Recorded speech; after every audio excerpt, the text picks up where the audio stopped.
A company was breached simply because one of their users was working from home and a device that was already on the network had been compromised to no one being aware. So once the attackers realized that a new machine had joined the network, and in this case, it was some sort of a business related device, the attackers were able to move from the current machine they were on into the business computer.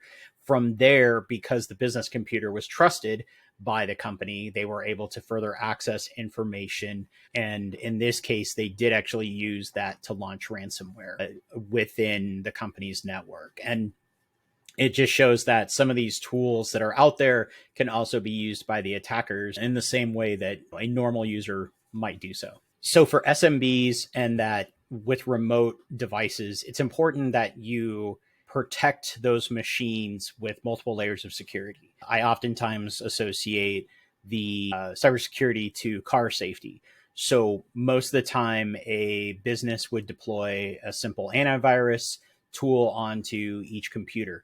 There needs to be additional tooling there because now that computer is out front in that work from home scenarios. There's no extra network protection that the company can provide. So it's really just that computer being need to be bolstered in its security. So additional layers there, additional controls, making sure that if the behavior of that computer is becoming erratic in a way that it's not being used in the normal ways, then the company needs to be able to quickly isolate that to keep it off of the network. To help with your culture in remote employees, just like any other part of it, is continued communication, reminders, trying to make things fun. There are a number of security games that you can play online.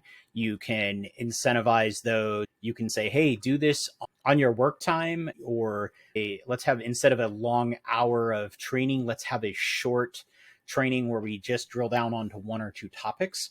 So those are some areas that you can really do to help. The biggest thing is just to help to create that reminder because they don't have the security poster sitting in their living room like they do at the office. They don't have somebody walking around talking about it. So just making it a little more open as reminders is probably the key thing there. Your user base represents your largest attack surface, meaning that there are so many ways that attackers can manipulate the users. You have email, phone, chat systems, all of these ways that an attacker could potentially communicate with a user and could then try to trick that user into doing something they shouldn't. So having a well put together training plan and helping with that awareness, going over some of those things, such as attackers will create sense of urgency. Nobody is going to actually ask for your password, those kind of things there. That's how you help to build a stronger team here within your own company.